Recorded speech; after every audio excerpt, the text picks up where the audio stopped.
Thanks for waiting. Distinguished guests, students, and your families, welcome to McHenry County College, a place where, to quote our mission statement, which is more of a heartbeat than a slogan, a place where our focus is learning and student success is our goal. Through the passion of people who work and learn here, we're making an impact in McHenry County. It is my distinct honor to introduce two very important people, our student trustee, Edith Sanchez, and the 46th President of the United States, Joe Biden.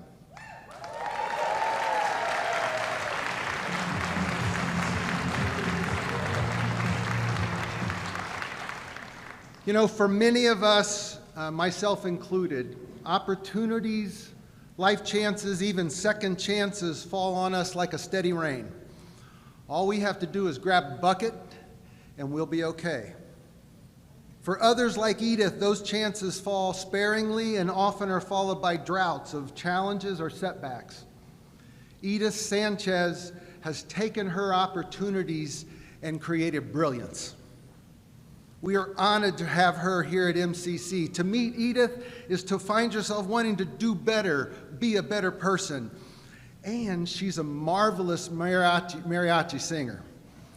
I am not going to be able to talk her, though, into gracing us with a bit of La Negra today, but I could try. Moreover, our president, if I may be so bold, President Biden, you and I share something in common that is very important. We both have wonderful, talented educator wives. Women who have dedicated their careers and their energies to teaching. My wife, Rhonda, a K-12 music educator, and the First Lady, a community college professor. As you and I both, Mr. President, have sat at our respective dinner tables with our wives, listening intently, something that all good partners must do, I have heard my wife, Rhonda, talk about the challenges and victories of public school teaching, and you have listened to your wife share countless stories of resilient, remarkable, talented, gritty community college students. She's told you stories of their sheer determination to attain degrees amidst the daily challenges of life. She's told you stories of food insecurity, students showing up to class hungry. She's told you of how the cost of childcare constantly threatens to derail the hopes and educational dreams of working parents. She's told you about how Pell Grants, while essential to making college affordable, often fall short of covering all the related costs of college attendance. And she has also told you of our extraordinary students, of how committed they are, how committed to creating a new path full of hope and future for their family. I believe, like a good partner, you are listening to your spouse, Mr. President, because I see in your agenda and proposed investments the essential ingredients necessary to sustain the remarkable will of our students. They need our encouragement, they need our expertise, but even more so, they need assistance with childcare, assistance with all the support and services that make college possible. It so happens, sir, I believe you are standing here at MCC at the epicenter of community college innovation, entrepreneurship, and commitment to community transformation through education. And everyone at MCC, go ahead and applaud yourself right now.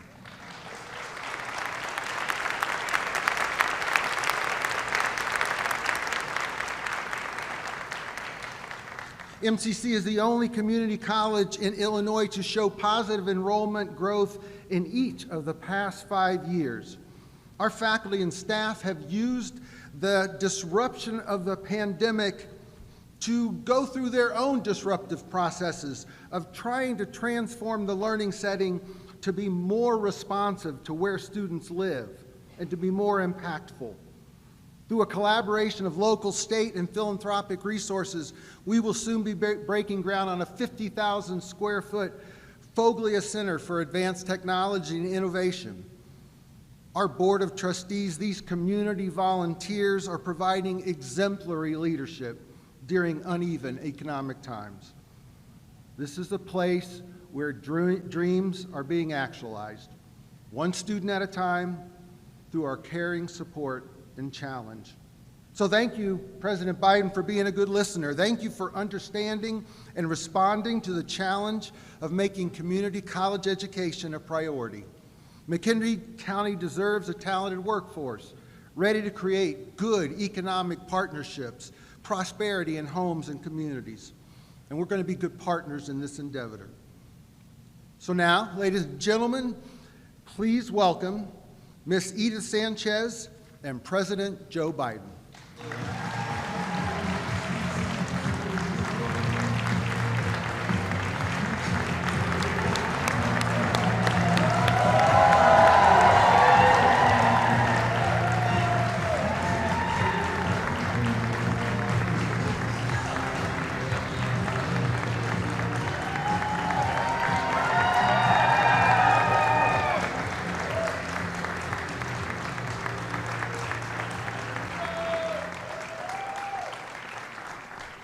Welcome, Mr. President and special guest. I am very honored to be here. My name is Edith Sanchez. I was raised in Harvard, Illinois, and I am a first-generation Latina with the origins of el Estado de Mexico, the state of Mexico. I am currently student trustee and president of Latinos Unidos and eager to be someone in life. As a Latina female, I have seen the firsthand struggle of my parents to provide a better life for myself and my 4 siblings. I am the middle child in a family of 7 and would be the first in my family to graduate from college and begin a professional career.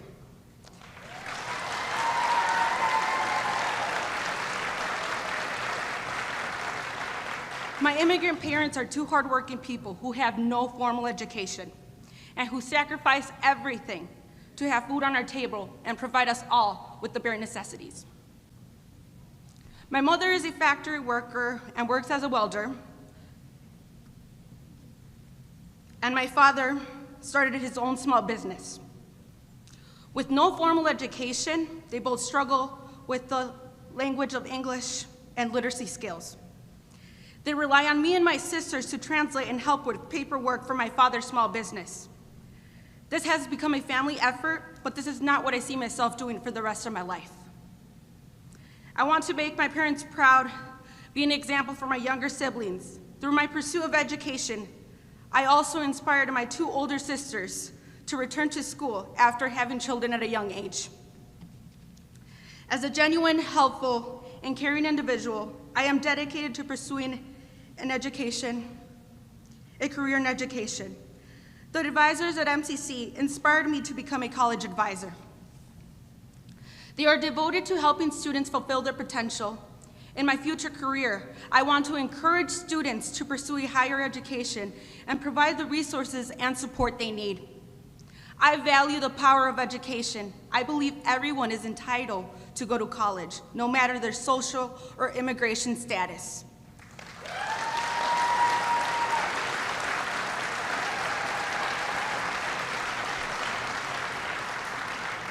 I want to inspire and motivate students by guiding them with my personal experience.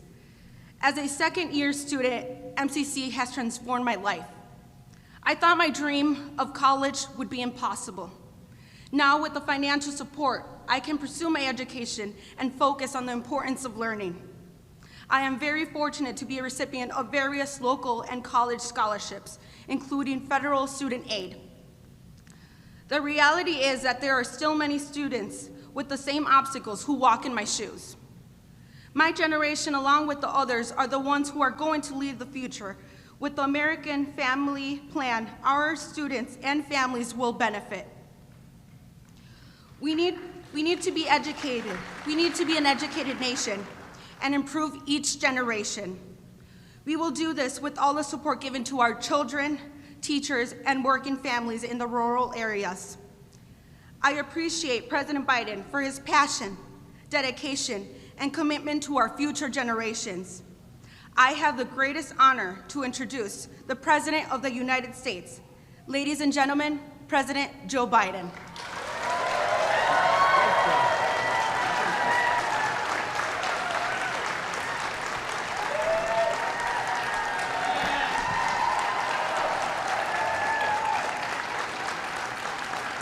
Thank you, Edith.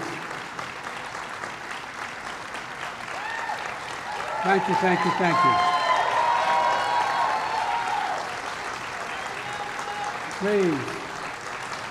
Please be seated. Mr. President, what he hadn't told you today, he had to delay his vacation to be here today. When he heard Biden's coming, he probably, oh my God, when's he coming? But so you could show me around McHenry County College. I'm glad to be here with great Illinois leaders. I want you all to, you know, America's back. America's back. And in no small part because of the men and women that I serve with. Governor Pritzker, stand up, man. It's a good man. If you really want someone in the foxhole with you when you're in trouble, you want Senator Tammy Duckworth. Tammy?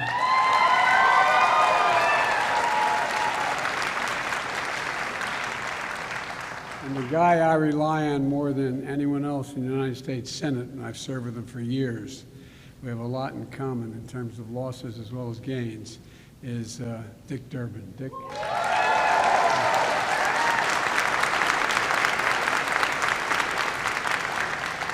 And Congresswoman Underwood, who got me a passport to the town.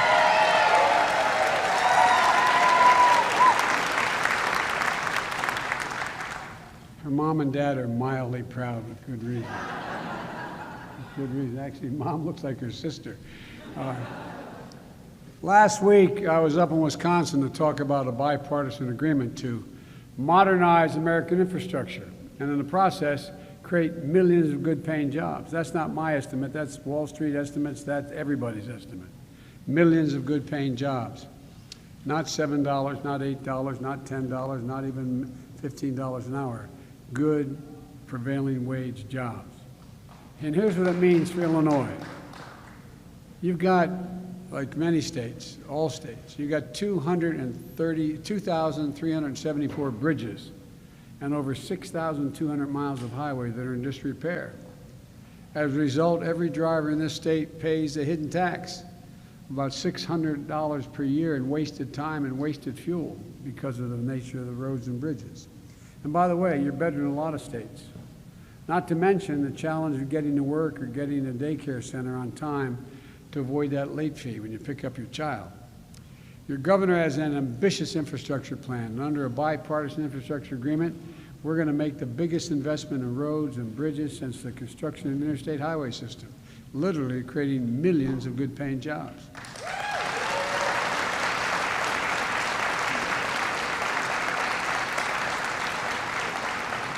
And God willing, we're not going to have 40 weeks of this is infrastructure week. Remember those?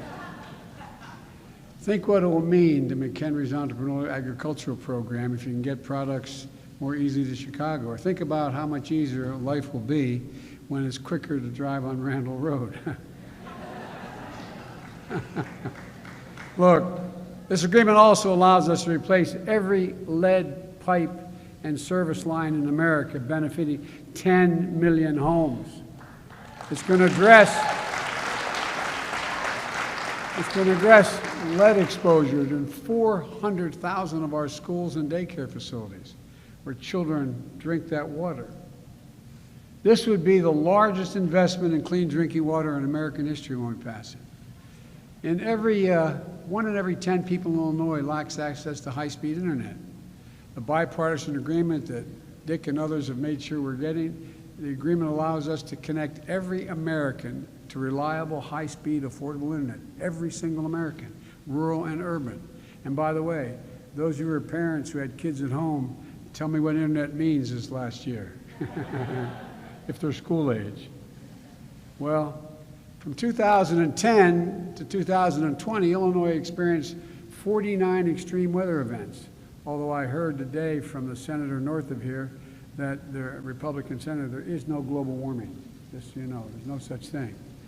But those weather events cost this state roughly $50 billion in damages. And we're going to upgrade the electric grid to make it more resilient to extreme weather and other threats. There's a lot more the agreement's going to do to encourage the physical and ensure the physical infrastructure lays the foundation for a strong and durable and sustainable competitive economy. But what I want to talk about today is human infrastructure. It's essential to that foundation as well. To truly win the 21st century and once again lead the world, to truly build an economy from the bottom up and the middle out, to truly deal everybody in this time, we need to invest in our people. We need to invest in our people. That's why, in addition to the bipartisan infrastructure agreement that I believe we're going to get done, I'm here to make a case for the second critical part of my domestic agenda. It's a combination of parts of my American Jobs Plan that were essential and not included in the bipartisan infrastructure plan, as well as my American Families Plan. In Washington, they call it a reconciliation bill. That's a fancy way of saying, with a filibuster that our friends on the other side use constantly, more than ever been used in history. It means you got to get 60 votes to get anything done. We're a 50-50 Senate with a vice president who happens to be a Democrat. And back in the campaign, you know, I said we're going to build back and we're going to build back better. Not just, we can't just build back, we got to build back better. And today I want to outline some of the key pieces of this Build Back Better agenda and what's it going to do for the people of Illinois and the people of the United States. It's about a country, once again, that inspires and leads the world, the opportunities we provide, the cures we discover, the technologies we pioneer, and the industries we create. You know, and the nation that leads the world in combating the existential threat of climate change. The Build Back Better plan agenda starts with education. You know, one of the reasons why we were the leading country in the world for so long and still on the edges is because we're the first industrial nation in the world to allow 12 years of free education back at the turn of the 20th century. But everybody's caught up. At the time they were debating what should be education in America, the argument was there should be 12 years of free education. And that's what got us ahead. That's what had us leap ahead of the rest of the world. But as I said, today everybody's caught up. Does anybody think in the 21st century, with the change that's taking place in technology and across the board, that 12 years of education is enough to be able to live a middle-class life? I don't think so. And so the fact of the matter is, I've decided we should have a minimum of 14 years of education. 14 years of education, which I'll explain in a second. You know, as the First Lady, I'm Jill Biden's husband, but as Jill would say, and she's a full-time community college professor while being the First Lady, she often says any nation that out-educates us is going to out-compete us. Any nation that out-educates us is going to out-compete us. That's why I want to guarantee an additional 4 years of public education for every person in America, starting with providing 2 years of universal, high-quality preschool for 3- and 4-year-olds, building on what the governor has been doing here in Illinois. In the last 10 years, studies out of the great universities, study of a high-quality program here in Chicago, found that low-income children participating in preschool were 47% more likely to earn an associate's degree or higher and get through school without any difficulty. We have to build on that foundation for future success. And then I want to add 2 years of free community college for everyone.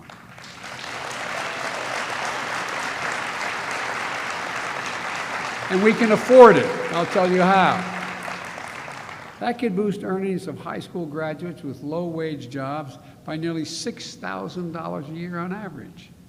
The average annual cost of a 2-year degree in Illinois is $4,200. Under my proposal, that cost would be zero. But it's not just tuition that's expensive. As was pointed out, living expenses, housing, meals, transportation. And that's why I propose to increase the maximum Pell Grant, which if you are below a certain income, you qualify for a Pell Grant, from about $6,500 a year to $8,000 a year. And that will fill it out. I know that here at McHenry, you have a dual enrollment program. So students from places like Woodstock High School and other high schools, you get credit for taking college classes here. Well, my plan will provide resources to expand programs like the one you have here. My plan we'll also do more to invest in high-quality job training and apprenticeships in fast-growing sectors like public health, childcare, manufacturing, information, technology, clean energy, so that all Americans can get the skills that employers want that lead to good middle class, and I make no apology, union jobs. We'll also make strategic investments in teachers, in the teacher pipeline. Because even before the pandemic, our school system was 100,000 teachers short here in America, particularly in high-demand areas. Our children are the kite strings that lift our national ambitions aloft, and our teachers are the ones that help them believe they can do anything.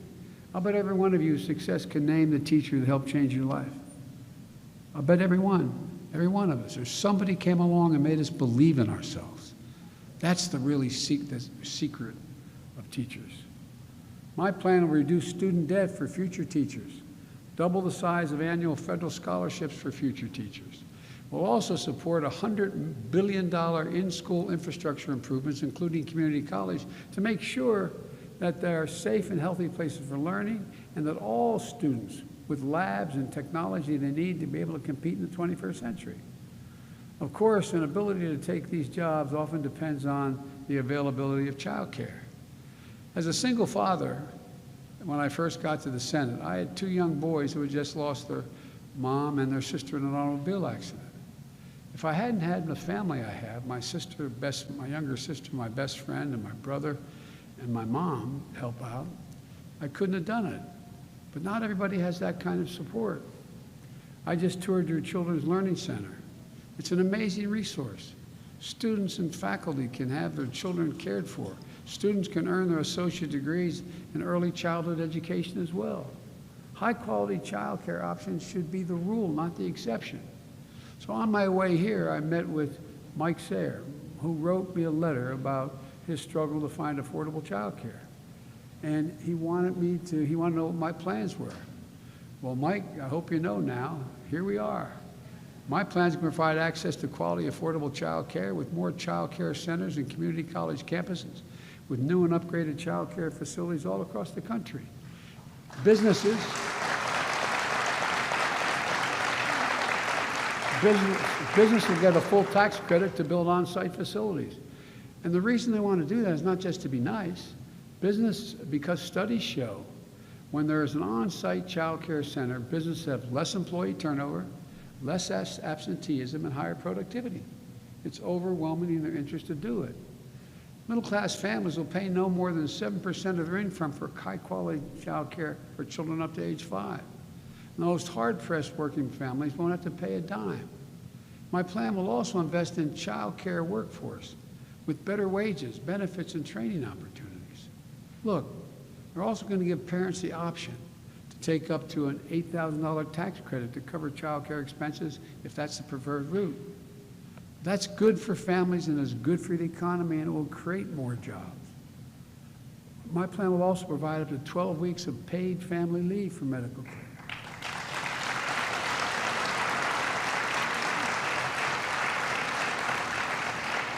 To 12 weeks of paid family leave.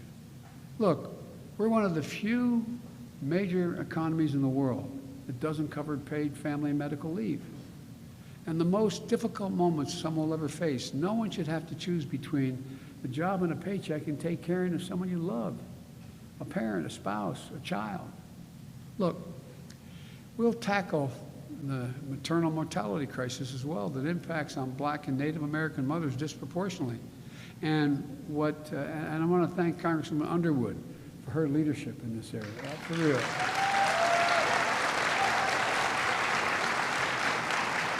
As I've said again and again, people who really need a tax break in this country are America's working families. It's time they get a tax break.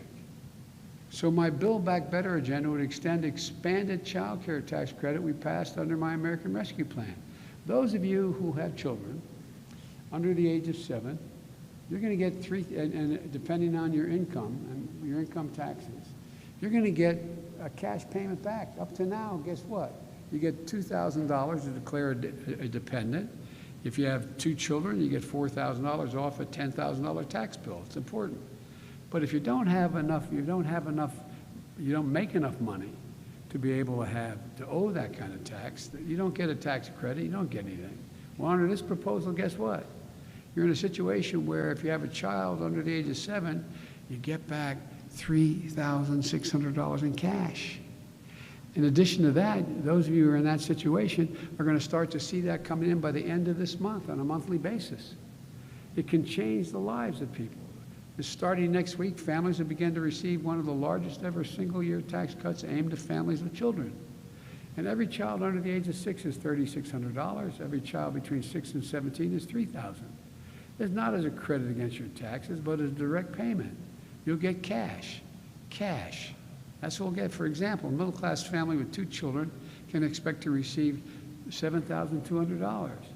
You get the first half, the $3,600 paid out, $600 a month between July and December, and you get the rest between January and tax day. With this one tax cut, every study shows that child care is cutting poverty in half by 40%. Families with children who qualify for this has cut poverty by 40%. So let's extend the tax cut at least through 2025. And let's expand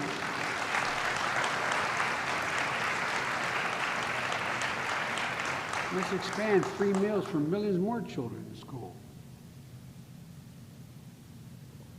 With the assistance during the summer months when they don't have access to those school meals.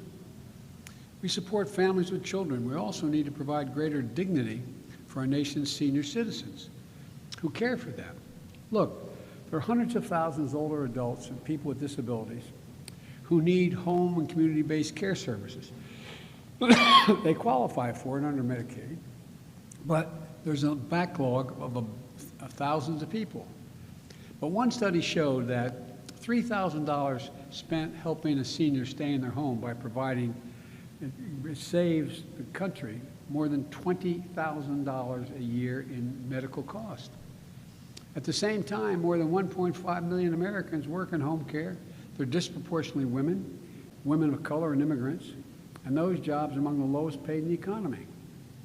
1 in 6 home care workers lives in poverty. We need to do better on both sides of the equation. My plan expands home care for the older and disabled Americans while improving jobs and pay for home care workers who care for them. And here's the deal. You save a lot of money if you don't have to go to a home. Keeping people in their own home, mentally and every other way, is a benefit, a significant benefit for the community as well as cost. We also need to continue to make health care more affordable. When we lowered premiums and expanded coverage for the My American Rescue Plan, more than 1.5 million people signed up for what used to be called Obamacare. I want to make these premium reductions permanent so we can get even more people covered. We need to deal with a shortage of affordable housing in America.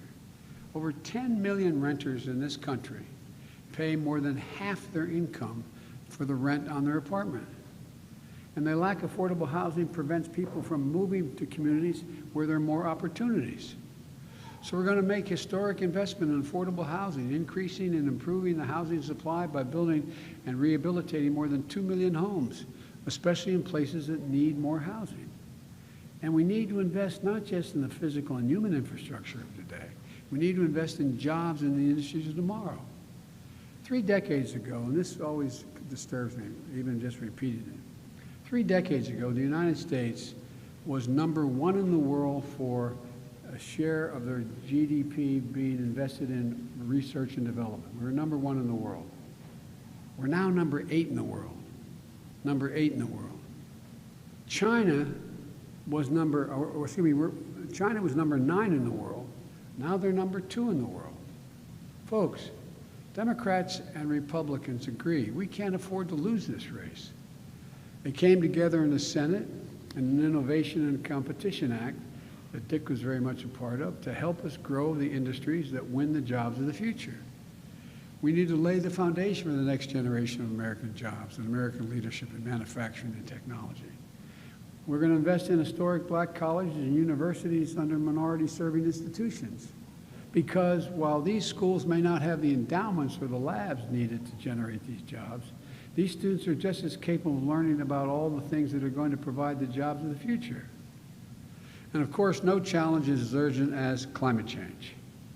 Last week, I met with 8 governors for a better part of an hour, all from the western states, Republicans and Democrats. They're facing extreme heat, record drought, and a fire season that threatens to be much longer, more dangerous, and more destructive than ever. Last year, for example, more than 10 million acres burned in the West. 10 million acres, not counting the lives lost and homes lost. More land that exists in my home state of Delaware and my neighboring state of Maryland combined. So if a fire swept through and took out every single thing in the state of Delaware and Maryland.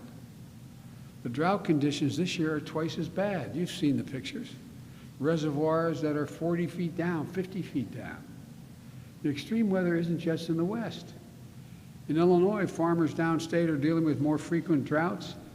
And 2 weeks ago, just south of here, you just had a nearly unprecedented tornado. We can't wait any longer to deal with climate crisis. We see it with our own eyes, and it's time to act. The bipartisan agreement we reached makes some major strides. It's going to allow the transition of thousands of old, for example, diesel school buses and buses, city buses. We're going to change them to electric buses. There are roughly 500,000 of these iconic yellow school buses on the road today. 95% of them run on diesel, for example. And diesel pollutes the air and is linked to asthma and other health problems and hurts our communities and causes our students to miss school. I'll put Americans to work capping tens of thousands of abandoned oil and gas wells that are leaking methane. It's devastating. And the wages to cap these wells are the same wages it took to dig the wells, making people be able to earn a prevailing wage to do it. There's thousands of them. But we need to go further. I want to provide tax cuts for businesses and consumers who invest in clean energy technologies like renewables, battery storage, next generation aviation fuels, electric vehicles. I want to set a clean electric standard that moves us to a fully clean and reliable grid. These steps are going to create good paying union jobs and spur demand for domestic manufacturing, accelerating clean energy and clean cars, growing our capacity to build those technologies on factory floors with union workers here in the United States. And we create a new generation of jobs in clean energy manufacturing. I also want to enlist a new generation of climate conservation and resilience workers. Like FDR did when the American Work Plan for preserving our landscape with the Civilian Conservation Corps. It's a similar thing. We can put Americans to work strengthening public lands and waters and making our communities, rural and urban, more resilient against extreme weather. And we can take on the long overdue work of advancing environmental justice by addressing pollution. My plan is also going to give grants to spur innovative policies and land projects, local projects like installing community solar and storage and disadvantaged communities, replacing street lights that are made in America with LED bulbs that cost a whole lot less and last a whole lot longer, making upgrades in homes and school and community centers to boost energy efficiency and cut electric bills. Folks, I've laid a lot of plans here, but that's because it's time we have to think bigger, we have to act bolder, and we have to build back better. When we passed the American Rescue Plan, the naysayers, the doubters said it wouldn't work. Well, we created over 3 million jobs since I took office. More jobs in the first months of a president's administration than any time in American history. And last week, the Congressional Budget Office doubled their projections of the 2021 economic growth from 3.2% to 7.4%. And the OECD thinks it could be higher. That puts America Rescue Plan and our work is going to move forward to do a lot of things, including we're close to defeating the virus. The last time the economy grew at this rate was in 1984, and Ronald Reagan was telling us it was an American morning. Well, this is going to be an American century.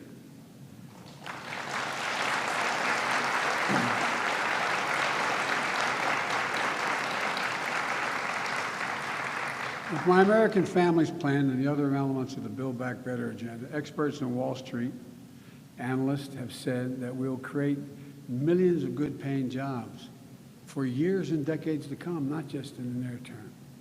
So I'm going to be making the case to the American people until the job is done, until we bring this bipartisan deal home, until we meet the needs of families today and the economy of tomorrow, and we can pay for it. Let me give you a rough example. This isn't, you know, by the way, the plan for infrastructure is paid for. It's paid for. And this plan that I'm talking about, which is really expensive if you add it all up, well, guess what? The fact is that it's paid for as well. And let me tell you how we're going to pay for it.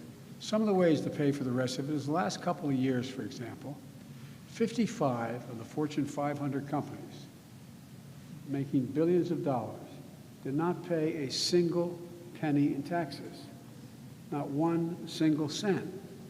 Well, I don't want to punish anybody, but everybody, and I hope someday my grandchildren grow up to be billionaires. That'd be wonderful, especially for a guy who for 36 years was listed as the poorest man in the United States Congress. But having said that, all kidding aside, everybody has to pay their fair share. I'm not trying to gouge anybody. Everybody just get in the game.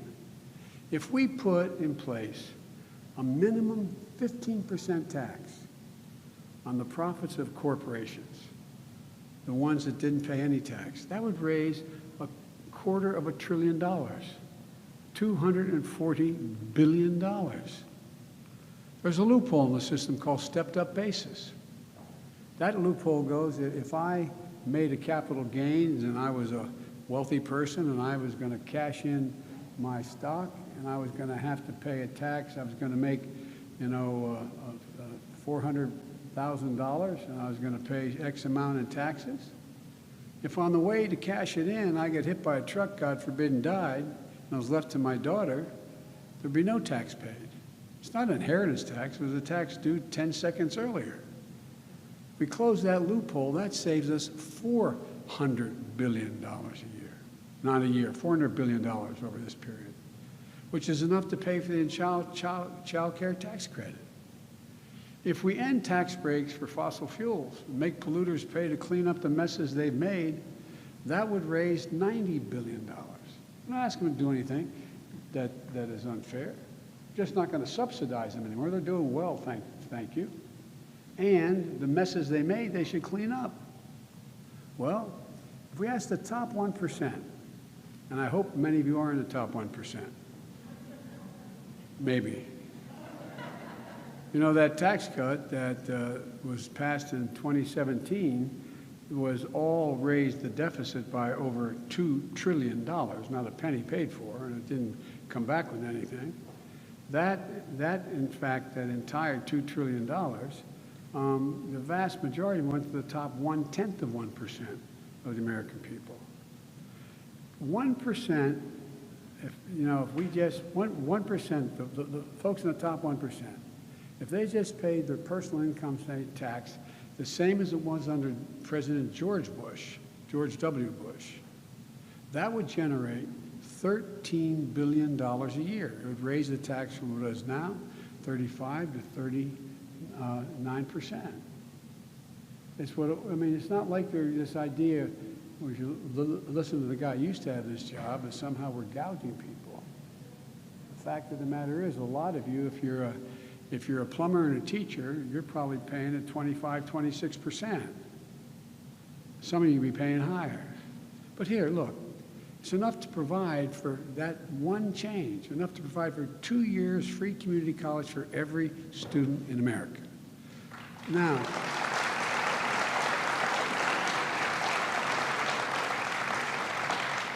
people say that one of the purposes of taxes is to also generate growth along with making sure that we can pay for our basic needs. Well, let me ask you, what is more likely to grow the economy and enhance us? Continuing the tax cut at 37% or having to pay 39.5%, generating economic growth because now you have a tax system that will allow millions of students to go to community college. When I was with Barack as vice president, he asked me to do a study, and I spent, your sister, Penny Pritzker, was part of my effort to taking care of it, and the effort was simple. We came along and we said, okay, what do we interviewed 347, don't hold me the exact number, of the CEOs of the Fortune 500 companies. Said, what do you need most? You know what they said, almost to a person? I need a better educated workforce. They're not prepared to pay for it. Imagine if we present the world and the nation with a better educated workforce. It helps everybody. The point is, we pay for our entire plan to make the tax system fair for all Americans. It's about time. There's a lot of work ahead of us to finish the job, but we're going to get it done. We're going to reimagine what our economy and our future could be and show the world, just as importantly, we'll show ourselves that democracy can deliver. The people of Illinois and the people of America and the world can lead again. Thank you, ladies and gentlemen. I know that's a boring speech, but it's an important speech. God bless you all, and may God protect our troops. Thank you, thank you, thank you. Appreciate it.